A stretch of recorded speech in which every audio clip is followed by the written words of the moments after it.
croissance parce que ça a un lien avec notre vie de sauver. L'Église de Jésus-Christ est dans une phase d'adolescence. Qu'est-ce que c'est l'adolescence? Je vais vous lire une définition de ça.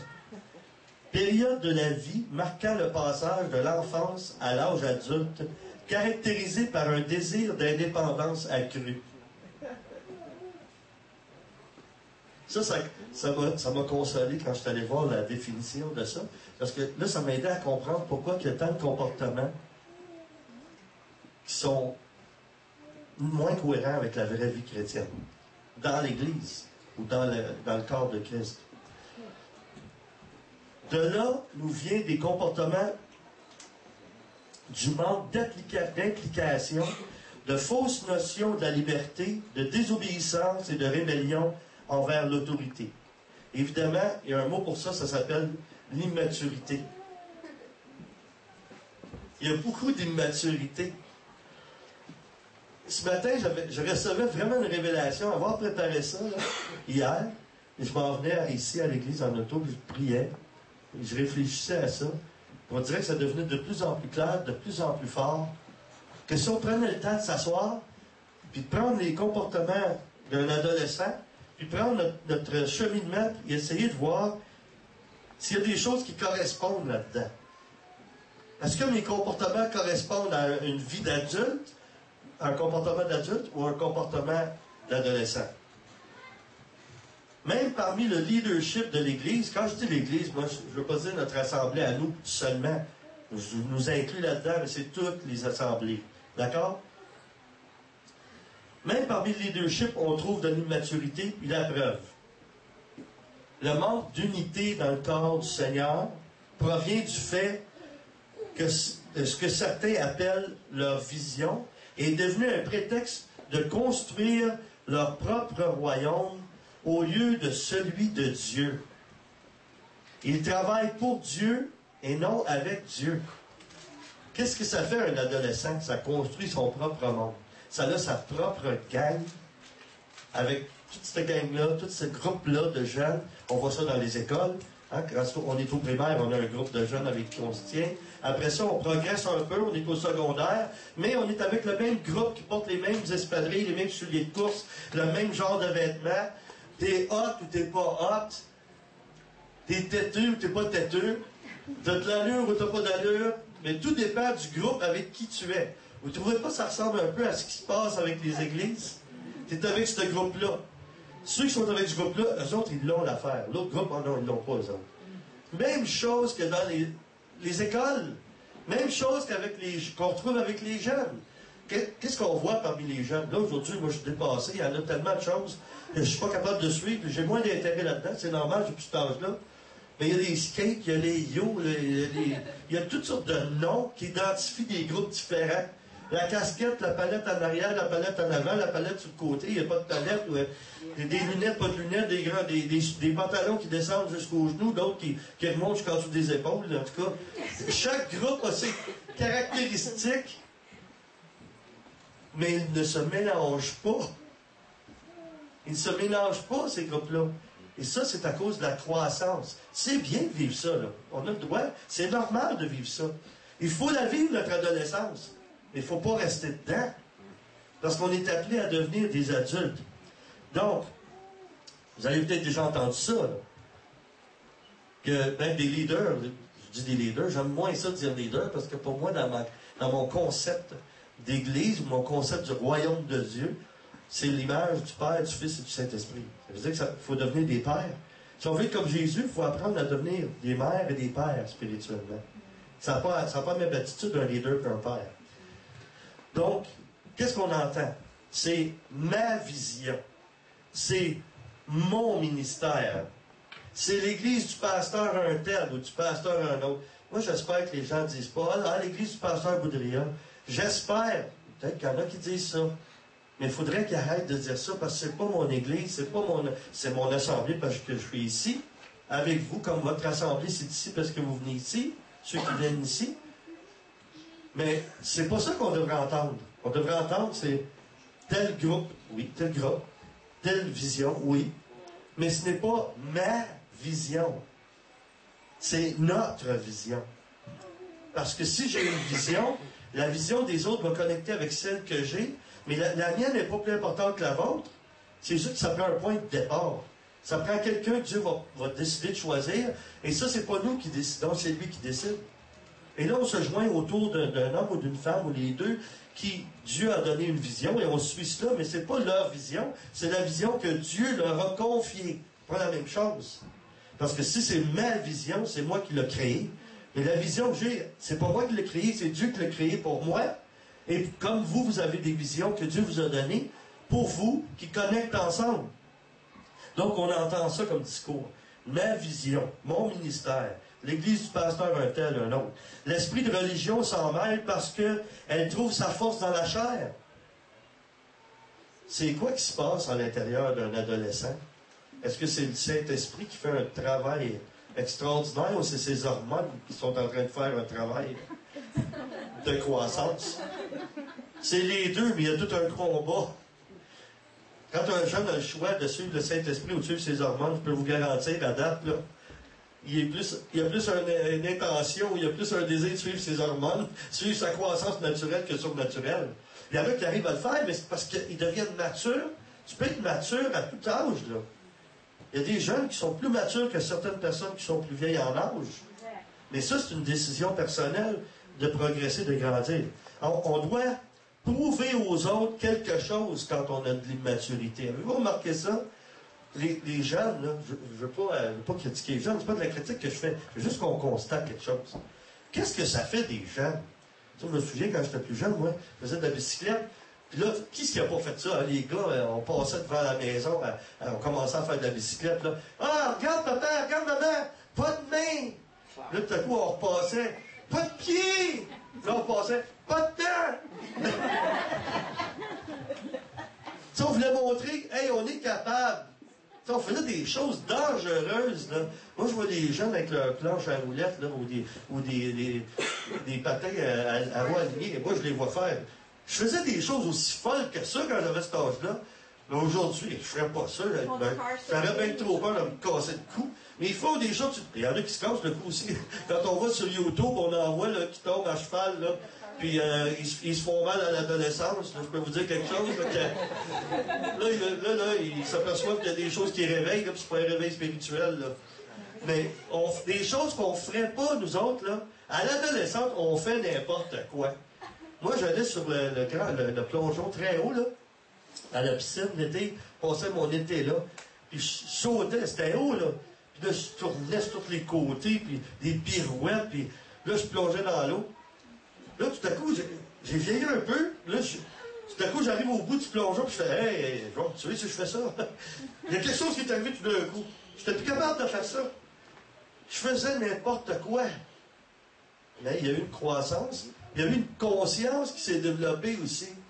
Quand tu es plus jeune, moi je vois mes jeunes qui se tiraillent, là, je me dis, ils vont se faire mal. Et ils se font mal aussi. Et mon médecin de famille m'a confirmé ça. Il m'a dit, écoute, ça sert à rien d'essayer de leur inculquer certaines choses. Ça ne rentre pas.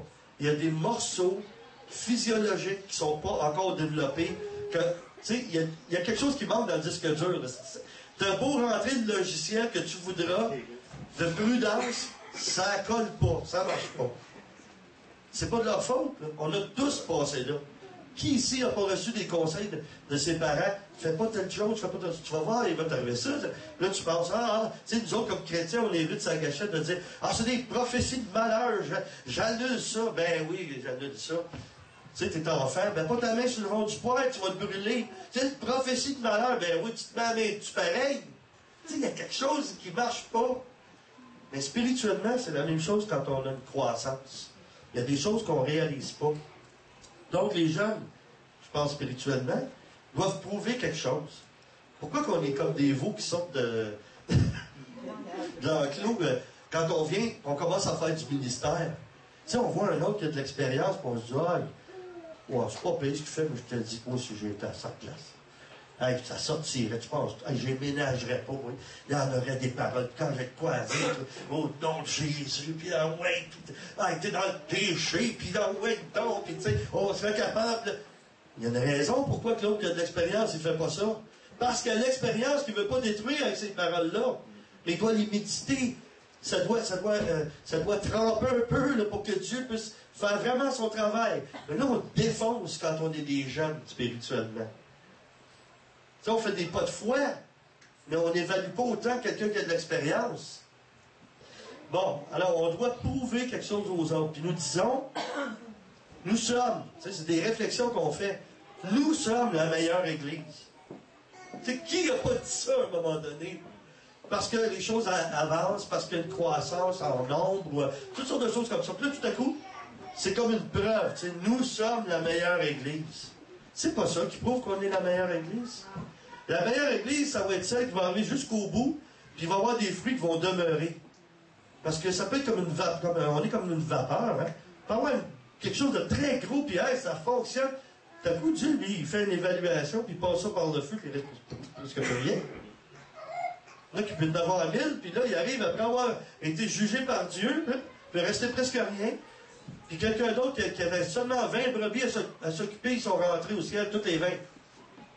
L'autre de 20 sur 1000, l'autre de 20 sur 20. Bon et fidèle serviteur. On ne sait pas comment Dieu pense. On pense, parce qu'on lit sa parole, on a une idée comment il pense. Mais il y a des choses qu'il fait qui vont nous dépasser. On n'a pas idée vraiment de comment ça va se faire. On lit la Bible, on a des indices. Mais on a toujours l'interprétation humaine de ce qu'on lit dans la parole de Dieu. Vous savez, c'est pour ça qu'il ne faut pas faire des affirmations et dire, voici, je vous dis un verset, voici ce que veut dire ce verset-là. Ça, c'est dangereux quand on fait ça. Parce qu'on n'est pas Dieu, puis on est mieux d'être connecté sur le Saint-Esprit une fois et demie pour faire des affirmations comme ça. Parce que c'est pas parce que Dieu a dit quelque chose dans sa parole dans un contexte particulier que ça ne veut rien dire ça. Parce que vous et moi, quand on prie le matin ou on prend le temps de prier avec Dieu, on ouvre la parole dans la foi, on l'ouvre, on prie. Seigneur, dis-moi quelque chose. La parole qui est là a été dite il y a 2000 ans pour un contexte particulier, mais c'est possible que Dieu ravive cette parole-là, parce que la parole est vivante, et elle va te dire quelque chose pour ce jour-ci, pour maintenant. Là. Pour quand tu pries, tu es en présence de Dieu. Dieu est éternel. Ce qu'il a dit avant, c'est encore bon aujourd'hui. Donc, les affirmations comme ça, nous sommes la meilleure Église, ça c'est un discours d'enfant. Mon père est plus fort que le tien. Vous n'avez pas dit ça déjà, vous n'avez pas dit ça, vous autres. Ma mère est plus fine, est plus belle, elle fait les meilleures tartes. Imaginez, en critique, quand on commence à dire des choses comme ça, là, c'est parce qu'il y a un problème, là. Parce que le but, c'est pas ça. Le but, c'est d'être parfaitement unis avec Dieu et les uns avec les autres. Donc, le manque d'unité provient du fait de trouver son identité. C'est un processus d'adolescence. Puis la preuve de ça, c'est combien de pasteurs y a-t-il qui sont l'écho d'un autre? Des mini, un ou l'autre. On voit un grand ministère quelque part, puis là, on voit des copies du premier ou de la première qui a fondé ce ministère-là. C'est normal qu'au début, on soit teinté de l'endroit où on a appris des choses. C'est normal. Mais si notre vision, c'est d'être comme une copie de quelqu'un d'autre, on ne s'en rend pas compte de ça. C'est notre immaturité qui fait ça. C'est normal. Moi, je ressemble physiquement à mon père à son âge, là, avec mes propres caractéristiques aussi. Là. Mais il reste que quelqu'un qui me voit mon père. Ça vous rappelle pas quelque chose dans la parole de Dieu, ça? Montre-nous le Père. Qui m'a vu? T'as vu le Père? Qui voit un prédicateur ou une femme de Dieu qui apporte la parole? On peut savoir un petit peu d'où elle vient avec la façon qu'elle apporte la parole. Si on connaît qui elle a fréquenté, c'est normal, mais elle ne doit pas rester là-dedans. Et il ne doit pas rester là-dedans. Moi, j'aimerais pas que les personnes qui sont ici en ministère soient toutes des copies de moi ou qui me ressemblent à un point tel. Ah, ben oui, mais ils parlent de la même manière, ils se comportent. C'est pour ça que je trouve ça merveilleux ici, parce qu'il y a une diversité. C'est merveilleux, parce que chaque personne qui apporte la parole ici, on est tous différents, on apporte tous une couleur différente. Moi, je me réjouis de ça. Je trouve ça fantastique. C'est là que je vois l'œuvre de l'Esprit. Donc, la preuve, combien de pasteurs qui sont là, ou de prédicateurs qui sont l'écho d'un autre. Exemple. Ici, vous dira-t-on, nous vous enseignons à partir des enseignements de tel ou tel homme ou tel ministère. Si on est relié à ce ministère-là, c'est normal qu'on prenne certains enseignements de là. Mais je crois que Dieu est capable de nous apporter une révélation fraîche. Parce qu'on n'est pas l'autre groupe. De l'autre endroit, vous êtes tous des individus. Vous avez tous une unicité qui est différente d'un autre groupe. C'est une église des États-Unis, ils ont une façon de penser aux États-Unis qui est différente de la nôtre. Les gens qui sont dans cette assemblée-là, ils ont un tempérament différent du vôtre. Vous avez besoin de quelque chose qui est fait sur mesure. Et on a un Dieu qui fait du fait sur mesure. Amen. Fait sur mesure pour vous. Ce matin, ce que je vous apporte, c'est fait sur mesure. Je l'ai reçu pour vous, je ne l'ai jamais dit à personne d'autre. Vous êtes les premiers à l'entendre. Dieu l'a préparé dans mon cœur, me l'a révélé pour vous ici ce matin. Moi, je ne savais pas, je ne sais pas ce que vous vivez individuellement en détail, mais Dieu le sait. Dieu sait ce que vous avez besoin d'entendre et qu'est-ce qui va vous faire avancer. Donc, je ne veux pas être enseigné par une copie d'un autre, mais je veux l'original. Vous n'aimez pas ça, vous autres, quand vous avez quelque chose, vous dites, hey, c'est l'original. Chacun de vous, vous êtes pas des copies, vous êtes des originaux. Même les petites jumelles là, de Daniel sont presque identiques, mais chacune a son propre tempérament et leur façon de faire.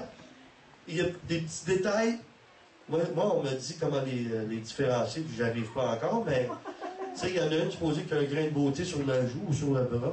Mais quand on a des manches longues, là, on les voit pas. Là, on ne sait pas quelle est quelle. Il y en a une qui a le visage plus long, l'autre plus rond. En tout cas, moi, je ne sais pas, je me promène pas toujours avec un galant mesuré pour voir si tu es plus rond, si tu es plus carré, si tu es plus long.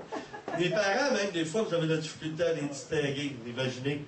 Mais, quand on arrive à les distinguer, on les écoute parler, on les voit agir, là, on voit tout de suite qu'ils sont vraiment uniques. Pourtant, c'est presque des jumelles identiques.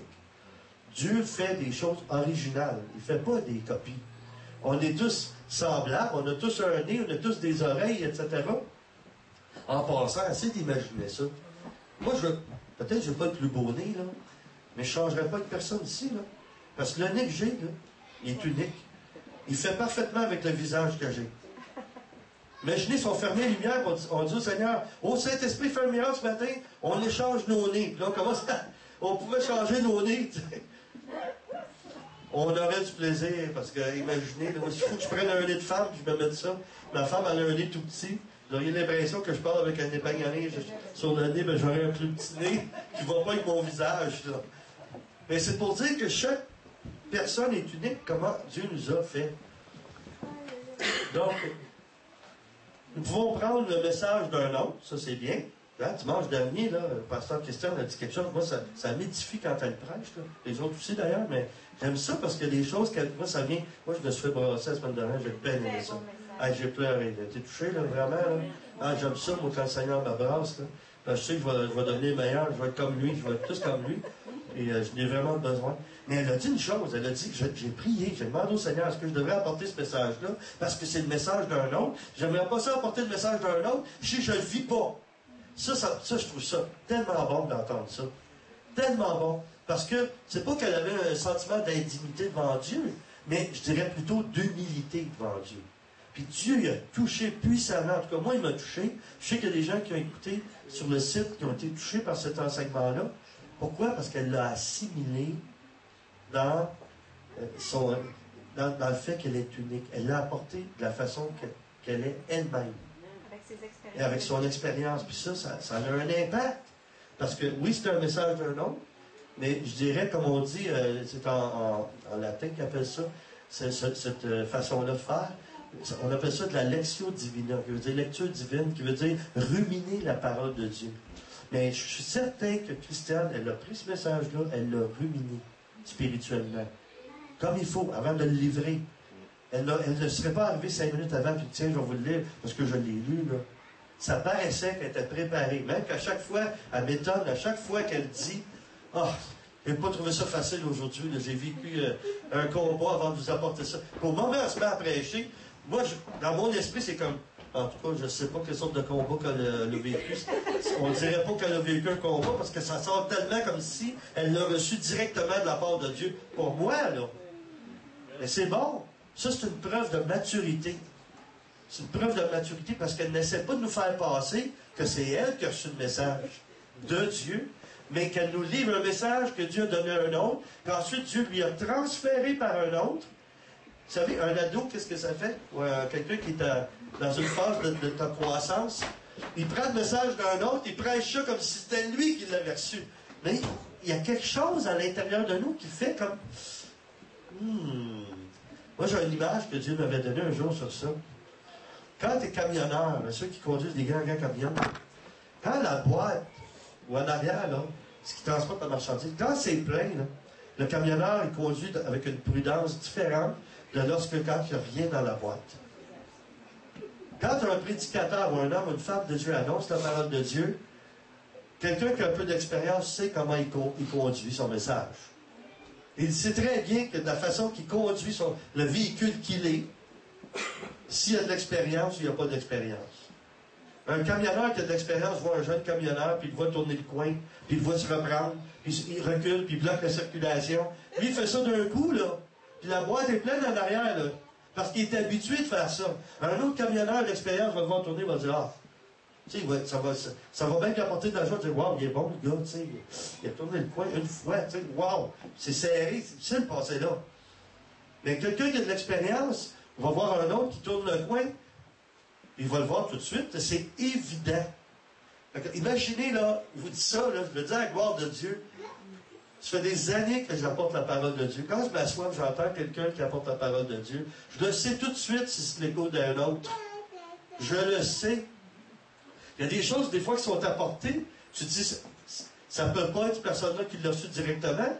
Parce qu'à cause de la croissance, ça prend plusieurs années, même physiquement, naturellement, pour arriver à vivre cette expérience-là.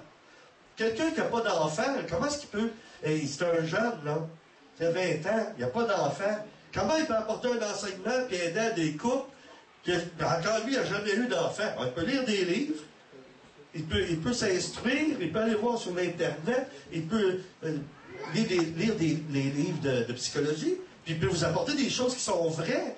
Mais placez-vous un enfant dans les mains qui a la couche souillée pour voir combien de temps il va vivre. Là. Comment il va résister à ça? Comment il va arriver à faire quelque chose? Tu le prends pendant qu'il crie, puis qu'il pleure, puis qu'il se lamente. Tu le mets dans les mains du prédicateur, tu dis, OK, allez-y, pasteur, montrez-nous ça, qu'est-ce que vous nous avez enseigné. Ben là, je ne sais pas, là, y a-t-il une femme ici, quelque part, là? Un homme ou une femme d'expérience va prendre le bébé auquel je reviens dans quelques minutes, là. Est-ce qu'il y a ce qu'il faut ici, puis il va... Même si le bébé pleure, puis il se penche sur toutes les barres, il va tenir, il va dire, bon, ben là, ça prend quelque chose, est-ce que quelqu'un peut m'aider pour... Il va y arriver, il va revenir, le bébé va être propre. Ça va parler beaucoup plus fort, ce que juste de voir quelqu'un nous parler comment prendre soin des bébés.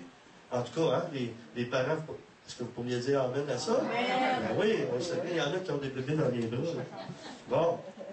C'est pourquoi un jeune prédicateur doit avoir, écoutez ça, c'est très important, un jeune prédicateur, là je parle femme aussi, doit avoir un mentor afin qu'il croisse progressivement. Quelqu'un qui est dans une crise d'adolescence là, spirituelle, il ne veut pas avoir d'autorité. Parce qu'il pense, je suis capable. Je suis capable, moi. C'est pour ça, quand une personne devient leader d'une assemblée, il n'y a pas personne au-dessus de cette personne-là en autorité pour le corriger quand il fait des erreurs, parce qu'on en fait tous des erreurs.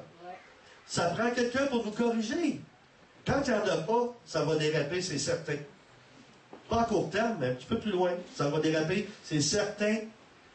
Parce que ça prend quelqu'un qui est là, qui voit, et qui prend la personne à part, et lui dire, fais attention à telle chose ou telle autre chose. Nous, on a des autorités. Nos autorités ne sont pas si loin. Et on vous l'a déjà dit, ça, c'est pour nous aider. Si vous voyez, vous remarquez quelque chose qu'on fait, qu'on a besoin peut-être d'être corrigé dans quelque chose, vous pouvez appeler nos dirigeants.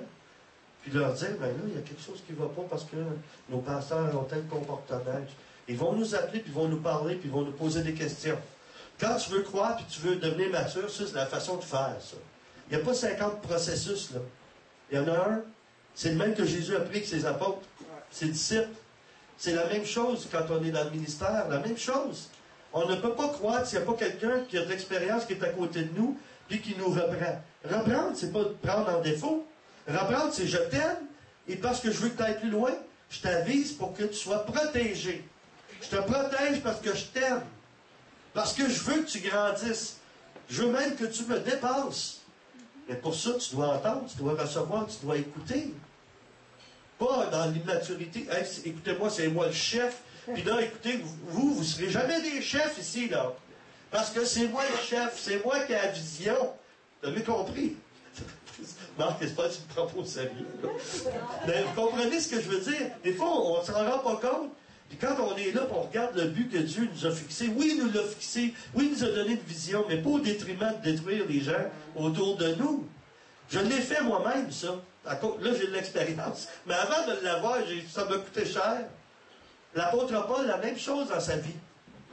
Colossiens 2, 19 déclare: il refuse de s'attacher au Christ qui est le chef, la tête.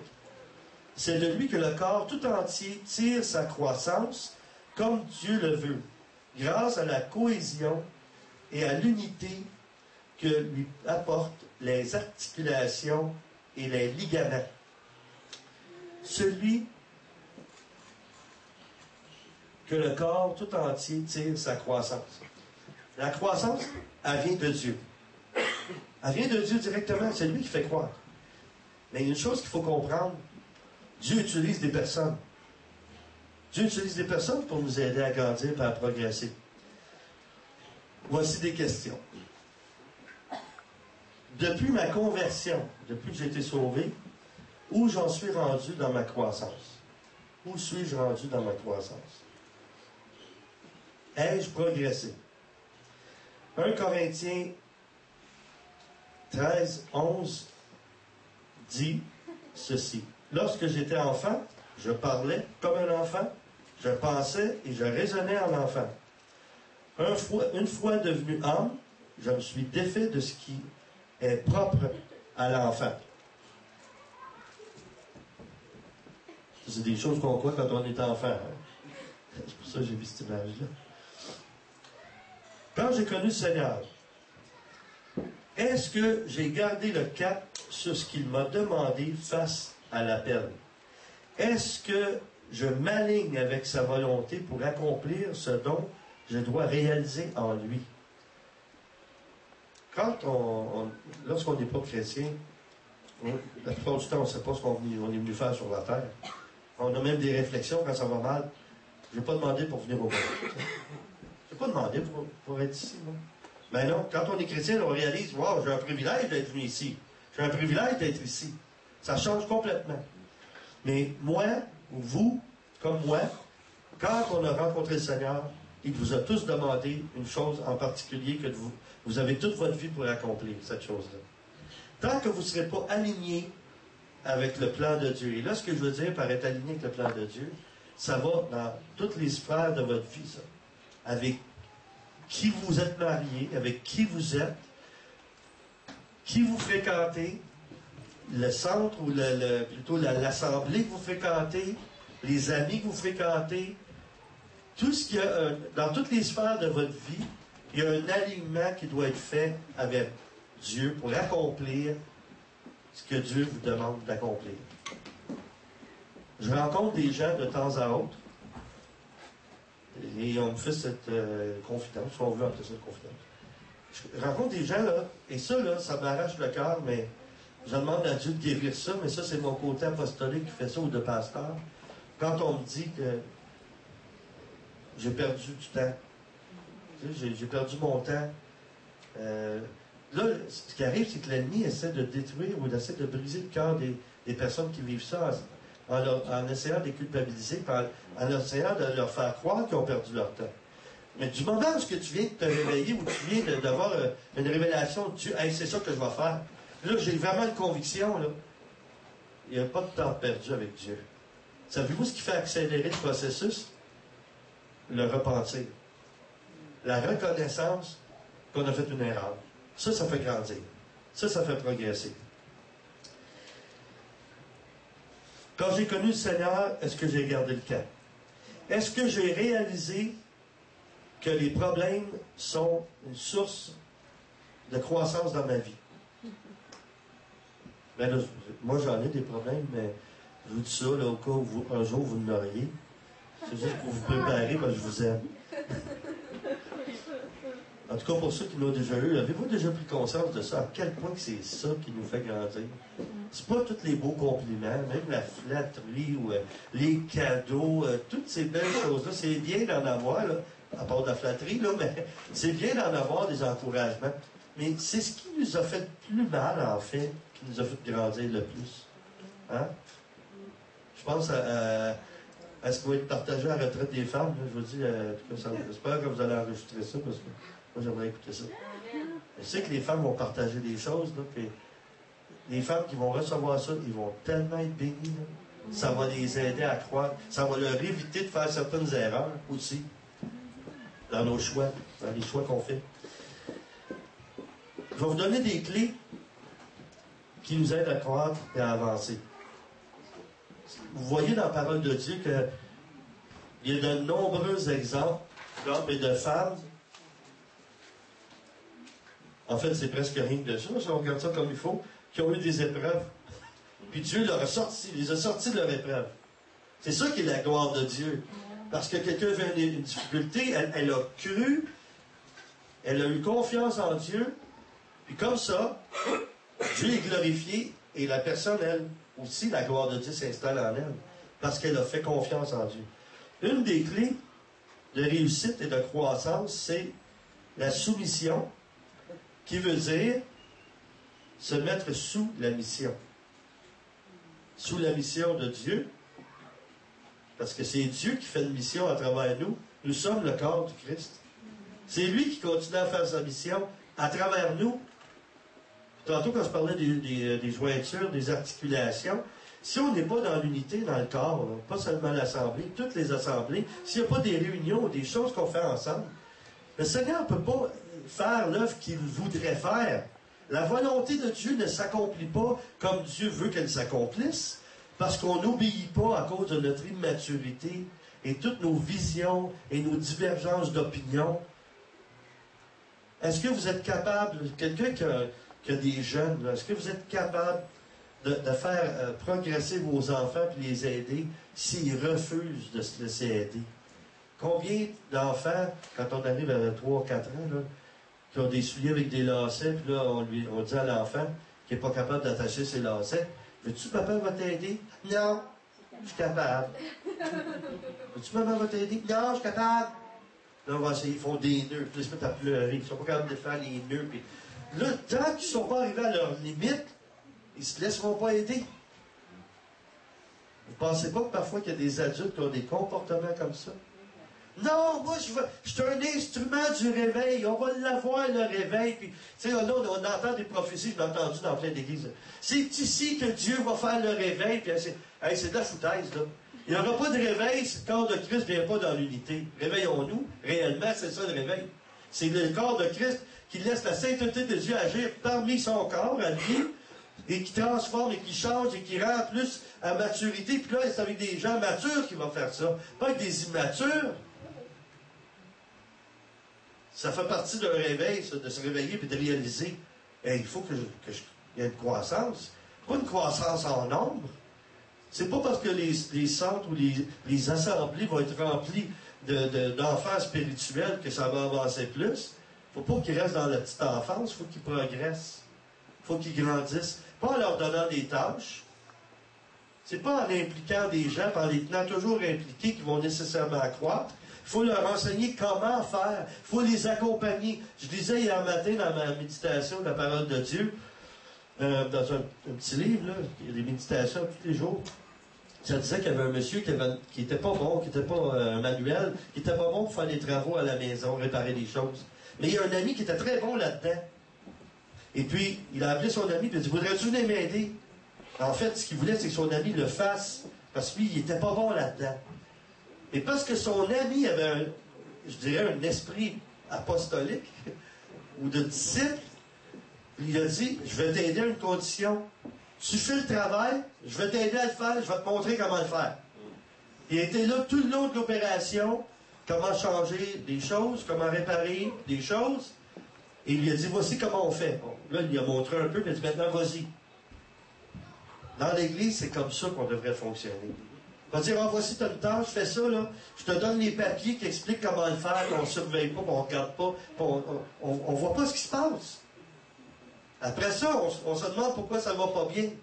Mais on confie des tâches à des gens qui ont le potentiel, mais on ne leur enseigne pas comment faire. Quand il y a un apôtre, là, c'est ça que le rôle de l'apôtre. C'est d'enseigner aux autres comment faire, mais être là pour le faire avec eux. Et quand ils prennent un peu plus d'expérience, ils les laissent faire, puis là, ils peuvent faire pleinement leur ministère. C'est pas juste en voici comment ça se fait.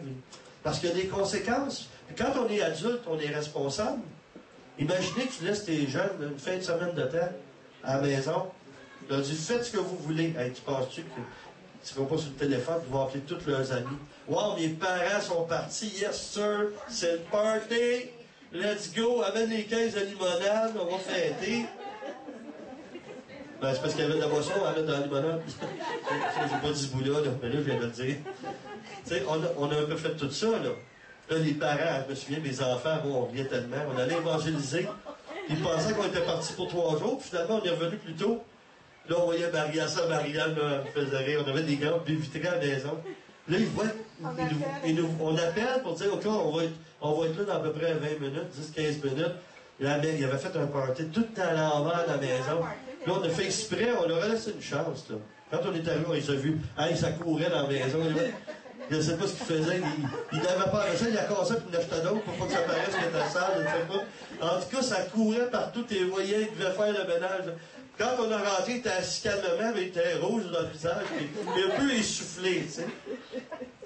Mais là, vu que nous, on est des adultes, on a une maturité, on ne leur a pas tombé dessus, parce qu'on a vu la bonne volonté. On l'avait déjà fait, nous aussi, ça, on le savait. Pourquoi on avait l'expérience? Alors, on les a pas chicanés, mais on avait le fou rire un petit peu.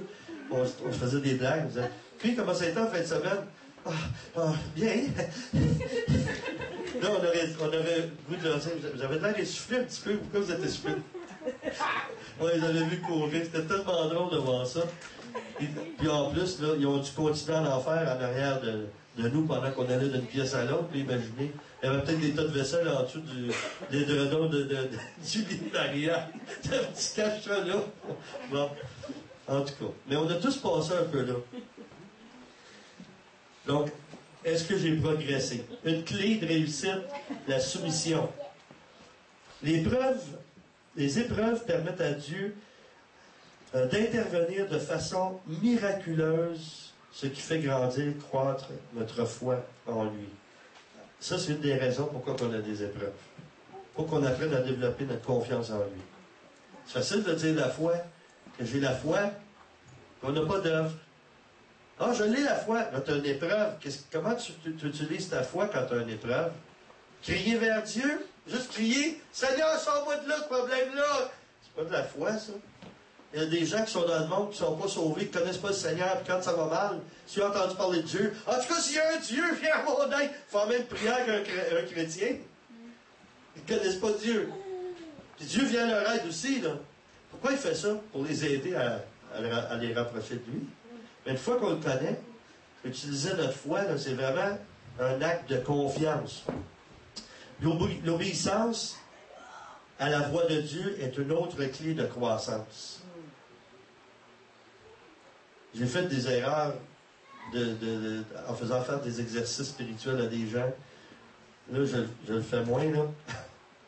C'est-à-dire, OK, on prend un temps de silence, puis chaque personne va nous dire ce que Dieu lui a dit. Il y en a qui n'entendent pas la voix de Dieu. Les croyants, là, ils n'entendent pas la voix de Dieu. Comment ils peuvent avoir une direction pour aller dans les plans de Dieu dans leur vie s'ils n'entendent pas la voix de Dieu? C'est lui qui nous donne les directives, c'est lui qui nous inspire, c'est lui qui nous éclaire, c'est le Saint-Esprit qui fait ça. Donc, c'est important d'écouter et d'obéir à la voix de Dieu. L'obéissance signifie, ça j'ai trouvé ça bon, quand le Seigneur m'a dit ça, j'ai dit, wow. L'obéissance signifie faire quelque chose en faisant confiance, tandis que la soumission fait partie du devoir. Okay, je vais vous répéter ça. L'obéissance signifie faire quelque chose en faisant confiance, tandis que la soumission fait partie du devoir. Je décide d'obéir et j'accepte de me soumettre. Je décide d'obéir et j'accepte de me soumettre. L'obéissance fait partie prenante de notre foi et la soumission est la reconnaissance de l'autorité. Un adolescent ou un enfant désobéit parce qu'il choisit de ne pas écouter. Quand on dit une chose à un de nos enfants qu'on aimerait qu'il puisse faire, quand il nous répond qu'il ne veut pas le faire, c'est parce qu'il a décidé, il n'écoute pas. On dit, il n'écoute pas.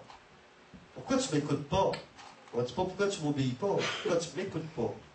Donc, il y a 2 étapes là-dedans. Il est rebelle parce qu'il s'oppose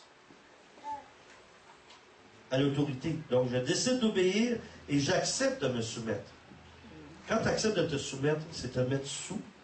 Et quand tu fais ça, c'est l'humilité. Et quand tu es humble, Dieu donne sa grâce aux hommes. Il s'oppose aux orgueilleux. On est toujours béni quand on se soumet. Il y a un principe que j'ai appris il y a des années, ça, dans une église traditionnelle, mais je peux vous dire que ça, c'est une richesse à ne pas perdre.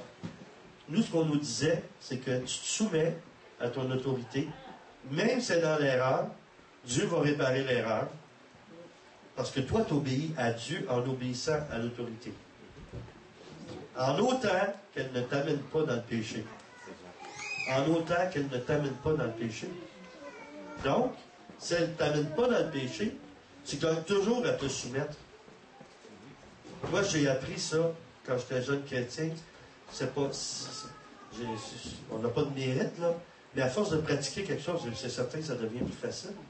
Mais au début, c'était pas facile parce que j'étais jeune, j'en avais de la rébellion, j'en avais de l'insoumission. Je tenais jusqu'au bout. Tu sais, je pensais, ben moi, j'étais un jeune adulte. J'en sais des choses, j'en ai un peu d'expérience. J'avais commencé à vivre plus jeune, là, dans le sens de la vie adulte. J'ai grandi plus vite d'une certaine manière. Je me suis trouvé à des endroits que j'aurais peut-être pas dû à l'âge à l'adolescence. Mais il a fallu que je rattrape le temps perdu. Après, il a fallu que je reprenne comment être un enfant. La période que j'ai perdue, il a fallu que je la reprenne. Dans la période où il y avait une vague d'onction un peu partout, hein. Pendant que les gens par terre et vivaient des guérisons, moi j'en vivais aussi, mais moi c'était, je riais, je me faisais chatouiller par Dieu. Dieu jouait avec moi. C'était comme mon père, il jouait avec moi. Le bout que j'ai perdu, là, il l'a repris, lui. Moi, c'était comme ça que je vivais ça. Je venais crier à Dieu, arrête, j'en peux plus, Seigneur, j'ai mal aux côtes de rire. Je vous donne un ordre d'idée. Une fois, je suis parti aller évangéliser. J'ai ri sans arrêt de Mont-Laurier jusqu'en Abitibi. Sans arrêt, 3 heures de temps. Sans arrêt, je suis plus capable d'arrêter. Puis quand on a fait le ministère, après qu'on est revenu, j'ai ri comme ça jusqu'à Mont-Laurier. Ensuite, de Mont-Laurier jusqu'à Montréal, après avoir dormi une nuit. En me levant, je vais partir à rire encore. Je n'étais pas tout seul, il y en avait un autre qui vivait ça. Mais j'avais besoin de vivre cette délivrance-là. J'avais besoin de vivre ça. Maintenant, je termine avec ceci. Quelles sont les preuves de la croissance? Alors, j'étais tellement béni, là, je peux vous dire. Je priais, je recevais ça, je l'écrivais. C'est bon. Ça me bénit quand je vois ça. OK. Ils ne sont pas dans un ordre défini. Là, vous pouvez mettre ça dans l'ordre que vous voulez. Quand j'ai une preuve de croissance, c'est que je suis souple, flexible aux demandes du leadership. Ce n'est pas ce que je pense ou mon opinion qui est prioritaire. Ça crée de l'opposition. Hein? Quand le leadership ou ceux qui sont en autorité sur nous disent quelque chose, on commence à donner notre opinion. Là. Je sais écouter et bien discerner avant d'agir. Pas guidé par mes émotions. Moi, le premier, quand quelqu'un me demandait de faire quelque chose, j'étais toujours prêt. T'sais. Ah, moi aussi, j'ai une idée. Moi aussi, le Seigneur me parle. Moi aussi. Écoute jusqu'au bout ce que la personne qui est en direction a à dire. Ensuite, tu pourras le dire. Mais écoute complètement, au bout, complètement, parce qu'il peut y avoir des détails. Donc, je vais vous montrer quelque chose. Le Seigneur me montre quelque chose même à l'instant. Moi, j'ai été longtemps où j'étais assis, j'apportais de la louange, puis j'apportais des témoignages dans des réunions un peu partout, jusqu'à ce que je puisse prêcher moi-même, qu'on m'ouvre la porte pour ça. Mais j'étais assis là, puis j'écoutais l'autre prêcher, puis là, je me disais, hey, moi, je dirais ça. Ou moi, je dirais ça. Pourquoi il n'a pas dit ça? Ah, moi, j'aurais dit tel verset. Tu sais, on est en train de construire notre propre message en parallèle avec celui qui parle.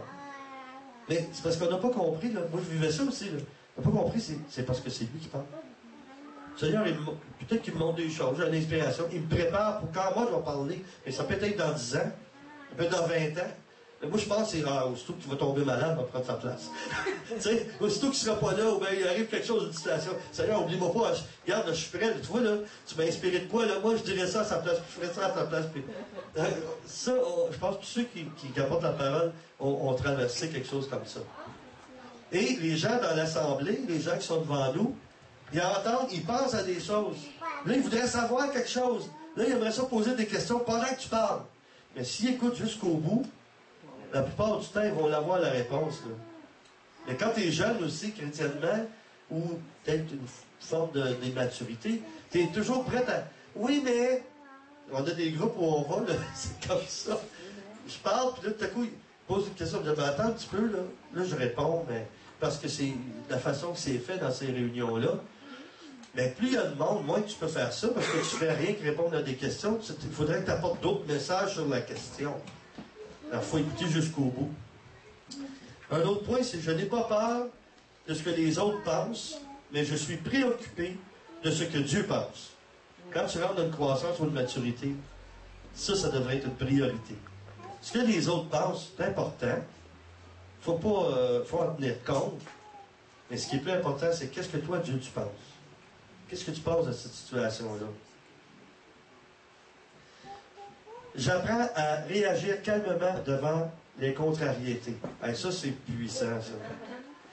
Ça, c'est puissant.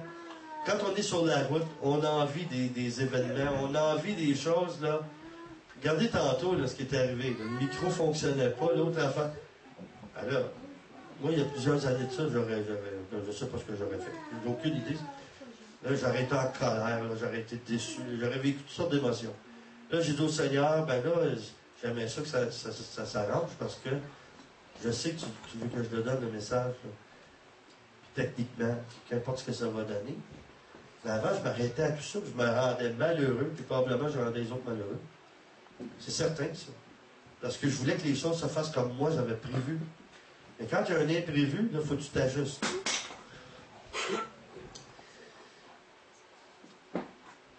Je cherche à plaire à Dieu d'abord, en déplaise à quelques-uns. Je fais ce qu'il me demande sans essayer de lui suggérer mes plans. Ça vous arrive pas de faire ça au Seigneur?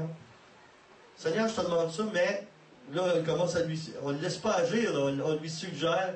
Moi, c'est comme ça que je voudrais que ça se passe. Matthieu 26, 42 dit, c'est Jésus qui est au jardin de Gethsémani. Ô Père, s'il n'est pas possible que cette coupe me soit épargnée, s'il faut que je la boive, alors que ta volonté soit faite. Ça, c'est le témoignage par excellence. Il ne suggère pas, là. C'est pas une suggestion qu'il fait, là. C'est sa partie d'humanité, là. C'est son côté humain, là. Sa nature humaine. Seigneur, là, ma chair n'a pas le goût de se faire tuer, là. Mais je suis venu ici pour quelque chose. Je dois accomplir cette mission-là que tu m'as demandé de sauver l'humanité. J'accepte de boire cette coupe. Je suis prêt à mourir. Quelqu'un qui veut progresser, qui veut grandir spirituellement, il faut qu'il meure à certaines idées, à certains concepts. Pour ça, ça prend une déprogrammation du peuple de Dieu pour que Dieu puisse... même si ce n'est pas une programmation de Dieu, c'est une déprogrammation des choses de la nature pécheresse pour que Dieu puisse nous enseigner, lui, ses façons de faire. Je marche par l'esprit, je ne vis pas dans mon âme. Galates 5, 18. Mais si vous êtes conduit par l'esprit, vous n'êtes plus sous le régime de la loi. Marcher par l'esprit, c'est pas faire toutes sortes de choses nécessairement. Parler en langue, prophétiser, prier sur des gens. C'est pas nécessairement ça. Ça peut en faire partie. Mais marcher par l'esprit, c'est d'être le plus possible en accord avec la volonté de Dieu dans notre vie. Même dans des choses naturelles. La parole de Dieu doit être priorisée et ses principes dans mon quotidien. Je dois essayer d'appliquer ce que la Bible dit le mieux possible. C'est pour ça qu'on est là pour s'entraider, que ça, on voit, il y a quelqu'un, oups, il y a une petite zone grise, on va voir notre soeur, notre frère dans le Seigneur. J'ai remarqué que tu faisais telle chose, c'est pas pour te condamner, mais c'est pour t'aider, pour t'encourager Puis là, la conviction de l'Esprit va venir. Là. Si tu sens que l'autre a vraiment de l'amour pour toi, tu ne te sentiras pas condamné. On a de la difficulté parfois à discerner entre la condamnation et la conviction. Il y a beaucoup plus de chrétiens aujourd'hui qui se sentent condamnés parce que, vu qu'ils n'entendent pas bien la voix de Dieu, ils ne savent pas discerner la conviction. Quand tu as une conviction, là, c'est pas mal, ça bouleverse, ça dérange. Autant qu'une condamnation, sauf que le fruit ne sera pas le même si tu obéis. Donc, la parole de Dieu doit être priorisée et ses principes dans mon quotidien. Je suis dans l'ordre établi par Dieu, marchant par la vraie foi. Qu'est-ce que je veux dire par la vraie foi? C'est que ça touche aussi le naturel. Je crois que Dieu va prendre soin de moi. Je crois que Dieu va répondre à mes demandes, mais que moi aussi, je vais répondre à ses demandes, à lui. Quand on marche par la foi, c'est pas juste Dieu. On a des attentes que Dieu va réaliser dans notre vie, mais Dieu a des attentes envers nous qu'il a écrit dans sa parole, puis on doit obéir à ce qu'il nous demande. Reconnaître nos faiblesses devant les autres. Ça, c'est un point de croissance puis de maturité. Quand on prend un enfant, là, même parfois nos enfants, ils font un mauvais coup. Les miens en font, en tout cas. Puis parfois, tu les prends sur le fait, là. Tu sais, ma petite, moi, je mange pas beaucoup de chocolat, mais de temps en temps, on donne du chocolat en cadeau de fête ou à Noël. J'en mange pas beaucoup. C'est souvent des chocolats de qualité, donc il n'y en a pas beaucoup dans une boîte. Puis je me dis, on en manger un de temps en temps. Il ne faut pas que la boîte reste trop longtemps sur le comptoir ou dans le frigo, parce que ça se pourrait qu'il y ait quelque chose de magique qui arrive. Ça disparaît. Ils disparaissent. Puis là, ton enfant est devant toi, tu te dis, t'aurais-tu pris de mes chocolats, toi? Non. Ah, c'est drôle, c'est tout bouilli autour de la bouche. C'est brun. Chocolat. Ah non, j'ai pas de chocolat. Ils sont devant toi et ils te disent qu'ils l'ont pas pris. Là. Il y a des gens, là, des adultes qui sont dans le péché, qui sont devant toi. Tu as le Saint-Esprit, puis tu le sais qu'ils ont péché, Dieu te le confirme. Tu le sais, là. Et parfois, tu les prends sur le fait, ils sont devant toi, puis ils te disent, non, j'ai pas fait ça. Je fais pas ça, moi. Ben non. OK. Là, des fois, il faut traverser la ligne un peu et dire, en tout cas, c'est parce que je t'ai vu le faire. Ah, non, je t'ai vu le faire. Oh là, aïe aïe. Est-ce qu'on va jusque-là? Donc, il faut avoir de la maturité. Il y en a un temps, là, où autrefois, la religion, puis l'éducation des parents, il y avait une façon, on dirait que c'était le même gouvernement, là. Je dirais que le gouvernement, c'était plutôt une dictature. C'était plus une dictature. Tu voulais émettre ton opinion, là, tes parents, ils te faisaient signe. Juste un regard, ça voulait dire, tu te tais, tu n'as pas le droit d'opinion. Ou va jouer là-bas avec les enfants, là, nous, le grand monde, on est ensemble. Ils voulaient dire des choses pas trop belles, puis là, le Seigneur nous a envoyés, nous autres, pour les aider à bien agir, mais ils voulaient continuer dans les choses pas bonnes. Allez jouer ensemble, les enfants, on a des choses qu'on veut parler ensemble. C'était pas des bonnes choses. Mais en même temps, c'était comme une dictature. L'Église a fait ça un bout de temps aussi. Tu n'avais pas le droit d'avoir une opinion différente de ce qui était émis. Et quand on marche avec Dieu, on a le droit à une opinion. Si c'est une opinion que Dieu nous inspire, on devrait avoir le droit de l'exprimer, si c'est Dieu qui l'inspire. Pas une opinion dans notre chair. Alors, il faut reconnaître nos faiblesses devant les autres. 2 Corinthiens 12, 10, Paul dit, « Je trouve ainsi ma joie dans la faiblesse, les insultes, la détresse, la persécution, les angoisses que j'endure pour Christ, car c'est lorsque je suis faible que je suis réellement fort. » Moi, en tout cas, je ne sais pas quelle sorte de chrétien vous autres que vous êtes, ou des chrétiens que vous fréquentez, mais c'est juste pour vous rappeler que ça se pourrait que vous viviez de l'angoisse, des persécutions, de la détresse. Ça, c'est probablement pas pour les chrétiens de grade B, ça, c'était écrit pour... c'est ça, c'est ça, c'est le Saint-Basile, le grand, voyant, ouais. C'est ça. Et toutes ces choses-là, ça nous aide à grandir et à progresser. Parfois, on fuit ça. On fuit, on ne comprend pas. Mais je vais vous dire, je vais vous donner une autre clé. Quand ça arrive, là, bougez pas. Restez dedans. Dites à Dieu de venir là-dedans. Pas dire, ah non, ça, j'aime pas ça, elle est là, parce qu'il y a tel choc, là, je m'en vais. Je règle pas ce que j'ai réglé, mais je m'en vais. je suis avec des personnes, ah non, ils me contrarient, je m'en vais. C'est pas une maturité, ça, c'est de l'immaturité. Un jour ou l'autre, si on veut croître et devenir adulte, je dis, OK, on va faire face à la situation. Ça me rappelle une histoire que Marc nous avait contée dans une prédication, quand il avait été fait réparer son auto. Il y avait un jeune adulte, mais l'autre personne n'était pas adulte. Alors, il a été confronté à un homme qui était un adolescent, qui était immature, puis il ne comprenait pas, il était en colère contre lui. Puis Marc avait agi selon Dieu, selon une maturité. Notre façon de réagir aux faiblesses des autres, c'est une autre preuve de croissance. Si parfois, on est intolérant envers les autres. Les autres font les mêmes erreurs que nous, puis nous, on ne voudrait pas se faire reprendre durement, mais on les reprend durement. Quand on est mature, quand on reprend les autres, la façon qu'on les reprend, c'est un signe de maturité si on agit dans l'amour. Notre façon de réagir aux faiblesses des autres. Avoir une vie disciplinée. Avoir de l'ordre. Est-ce que d'après vous, vous pensez que le ciel ressemble à un dépotoir? Non. Ou c'est propre? Vous êtes allé au ciel, vous autres? Qu'est-ce qui vous fait dire ça? L'ordre et l'esprit. C'est parce que vous avez eu des visions d'anges qui sont assis sur un nuage, qui mangent du Philadelphia? Ils sont toutes blancs, ils sont toutes propres? C'est des rues pavées d'or. Il y a de la poussière d'or. Ouais. Ben, c'est parce qu'elle ramasse pour faire d'autres trottoirs. Là, non, ben, qu'est-ce qui nous fait dire ça? C'est parce qu'on sait que souvent la perfection, la sainteté, c'est représenté par la pureté, la blancheur. Il y a des raisons à ça. Et moi, ça me fait sourire quand j'entends ça, ce mot-là, ordre. Parce que lorsqu'on est appelé comme ministre, on est ordonné. On est ordonné. Ça veut dire que Dieu, il met de l'ordre dans notre vie. Il nous donne un ordre, mais pour qu'il y ait de l'ordre dans notre vie, notre témoignage, c'est si on a de l'ordre dans notre vie. Quand on est ordonné, on a le témoignage qu'on veut être propre, qu'on veut fonctionner, qu'on veut être propre. Si les autres nous voient, ah, c'est ça.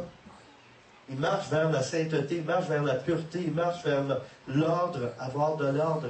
Et la Bible nous dit, là où règne l'ordre, règne l'esprit. Là où règne l'ordre. Donc, il faut avoir de l'ordre. Notre façon de réagir aux faiblesses des autres, avoir une discipline, être discipliné, d'avoir de l'ordre. Savoir se renier nous-mêmes, soi-même. On a de la misère à faire mourir ça, cette vieille nature-là. Hein? Combien de fois qu'on entend ça proclamer? Je suis une créature nouvelle. Et moi, quand j'entends ça, j'ai des frissons qui me passent sur le corps. C'est pas le Saint-Esprit qui me les fait passer. C'est que je regarde la personne qui me dit ça devant moi, et je me dis, mon Dieu, ça fait 20 ans que je te connais. T'es une créature nouvelle. Je pense que tu aurais dû garder l'ancienne. Des bouts étaient mieux. Si vraiment tu es renouvelé dans l'esprit, il devrait avoir quelque chose. Si tu es une créature nouvelle, on devrait avoir des fruits de la nouvelle nature, des changements. Ça fait tant d'années que tu refais les mêmes choses. Savoir se renier soi-même ou nous-mêmes. Luc 9, 23. Puis s'adressant à tous, il dit, si quelqu'un veut me suivre,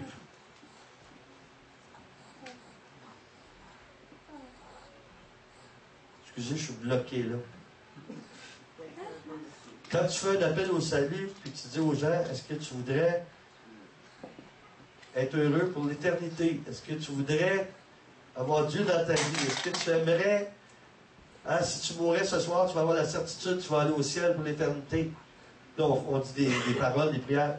Les personnes s'avancent. Si on prenait ce verset-là, puis on le lisait, on le disait. Si quelqu'un veut me suivre, là, la personne dit, ben oui, je veux te suivre là, avec ce que j'ai entendu. Là, ça avance. Tout de suite après, on lui dit qu'il renonce à lui-même, qu'il se charge chaque jour de sa croix et qu'il me suive. Voulez-vous me dire à quelle place que les évangélistes qui prêchent un peu partout sont toujours en train de donner des bonbons aux gens ou de leur annoncer des choses que tout va aller tellement bien quand tu vas avoir Jésus dans ta vie? Tu n'as plus de problème avec Jésus. C'est pas, là, moi, la dernière fois que j'ai entendu ça, c'est quelqu'un qui voulait me vendre du LSD. Je me dis, prends ça, tu n'auras plus de problème. En tout cas, les problèmes sont encore là, mais tu t'en rendras pas compte. Pendant que tu vas être drogué. Jésus-Christ, c'est pas une drogue, là. C'est une réalité surnaturelle. Ce qui veut dire, quand tu deviens chrétien, tu vas avoir encore des épreuves. Mais te renier toi-même. Ce qui veut dire, c'est puissant ce que je vais vous dire, là. Quand Dieu te demande de faire quelque chose, c'est toujours lui qui devrait passer avant toute chose.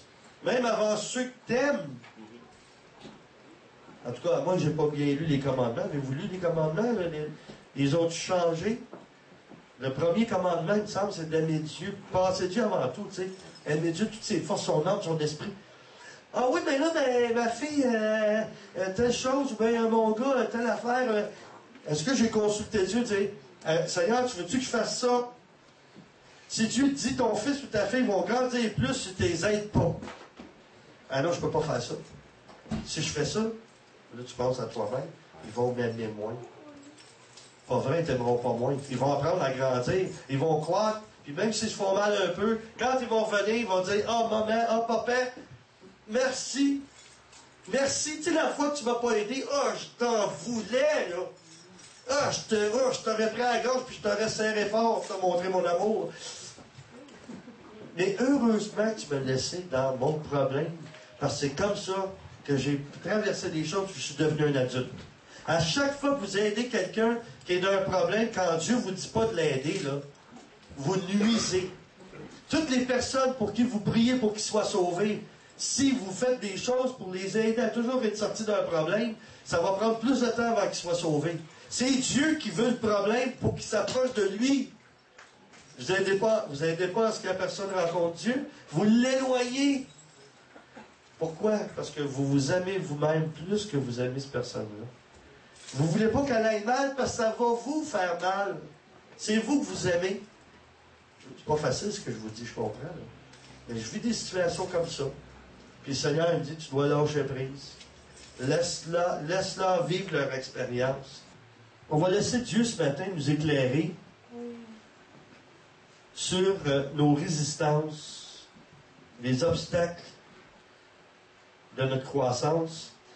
Puis on va demander au Seigneur, au Saint-Esprit, de nous dire, de nous éclairer, nous aider cette semaine, nous donner des opportunités de choisir d'être un adulte dans des choses où on ne l'est pas. On en a tous des zones où il manque de maturité. On en a tous. Donc, quand Dieu va nous révéler ça cette semaine, de lui dire, OK, Seigneur, là, j'ai ta grâce. On a toujours la grâce. Là. Ce qu'il faut faire, c'est la saisir et agir avec cette grâce-là. Donc, je vais vous inviter à vous avancer. Ceux qui veulent s'avancer, on va prier pour vous. Parce qu'il y en a d'autres de l'équipe qui voudraient prier sur ceux qui vont s'avancer. Mais qu'on puisse prier juste avant, ensuite vous avancer. Seigneur Père, on veut te dire merci, on veut te louer pour ce que tu accomplis. On te dit merci, Seigneur, pour la croissance. Je veux te dire merci pour la croissance spirituelle qu'il y a en ce lieu, dans la vie de ceux qui sont ici. Pour plusieurs, ce matin, c'était une confirmation de ce que tu m'as invité à apporter. Et pour d'autres, ça peut être une révélation, pour certaines, une révélation dans différents domaines. Je te prie, Saint-Esprit, que ce qui a été dit ne reste pas seulement des paroles, mais que vraiment, ça ait une action, qu'il y ait une transformation, qu'il y ait un changement. Seigneur, merci pour ce que tu vas faire. Merci pour ce que tu fais maintenant et pour ce que tu as fait pendant que tu m'as fait parler, Seigneur. Tu m'as fait dire des choses. Seigneur, ton esprit est en action. Je te prie que chaque membre, chaque personne qui est ici ce matin puisse avoir une croissance encore plus rapide et plus grande. Ton peuple, Seigneur, a besoin de bénédiction. Moi, j'ai besoin de bénédiction aussi. J'ai besoin d'aide. J'ai besoin d'aide dans ma vie. J'ai besoin d'aide dans ma vie de ministre aussi. Et je te demande, Seigneur, de bénir chacun ce matin d'une façon particulière. Que lorsqu'on va partir d'ici, on va vraiment ressentir que tu es avec nous. Qu'il y a un plus, il y a quelque chose qui s'est passé de surnaturel ce matin. Puis c'est pas comme habituellement. Que je m'en vais, je pars de l'église, puis j'ai une petite joie, j'ai fait mon devoir, je me sens bien, puis c'est tout. Et que ça aille plus loin, Seigneur. Que de jour en jour, je sois conscient. Je te demande pour certaines personnes de leur montrer un bout de chemin qu'ils ont fait, un bout de progression qu'ils ont eu. Tu dis dans ta parole de ne pas regarder en arrière, celui qui met la main à la charrue de ne pas regarder en arrière. Mais de temps en temps, Seigneur, tu nous donnes la permission de jeter un coup d'œil en arrière pour voir qu'on a avancé. Alors, je te dis merci, Seigneur, pour chaque personne ici. Chacun a avancé ici. Chaque personne qui est là a fait un bout avec toi. Et maintenant, merci pour ce qui vient. Merci pour le chemin qu'on va continuer à parcourir avec toi. Amen. Avancez-vous, s'il vous plaît.